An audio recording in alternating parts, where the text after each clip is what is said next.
Shortly after the Israeli commando raid, protesters throughout Europe and the Middle East took to the streets to demand the end of the blockade on the Gaza Strip.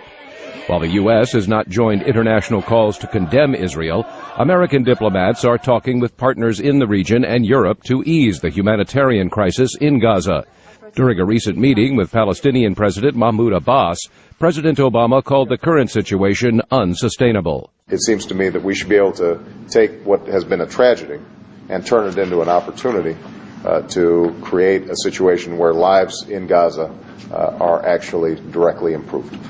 Israel closed the border with Gaza after Hamas seized power in the territory in 2007. Israel wants to keep militants from obtaining weapons such as rockets that have been fired on civilians inside the Jewish state.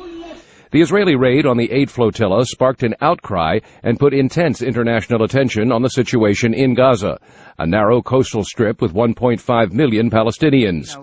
Michelle Dunn is editor of the Arab Reform Bulletin at the Carnegie Endowment for International Peace. That the international consensus about maintaining this closure of Gaza has broken down badly, and it's no longer sustainable.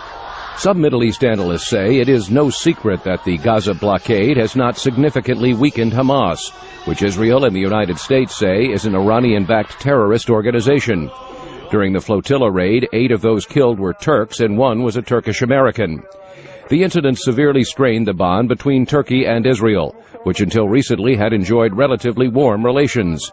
Nathan Brown, a professor and scholar on Arab politics at George Washington University, says ending the blockade in Gaza is now more difficult.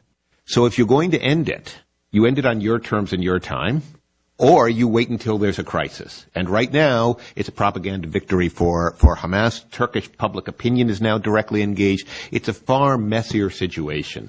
Israel hopes that negotiations on what Palestinians call the siege of Gaza will result in the release of Israeli soldier Gilad Shalit, who was captured by Gaza-based militants in a cross-border raid into Israel in 2006.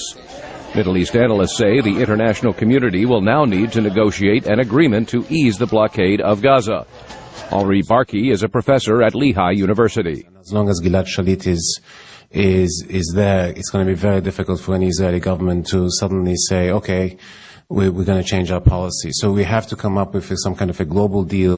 Analysts say there is no internationally recognized authority at the border of Gaza, and whatever steps are taken to provide security will have to involve the Palestinian Authority reconciling or at least cooperating with Hamas.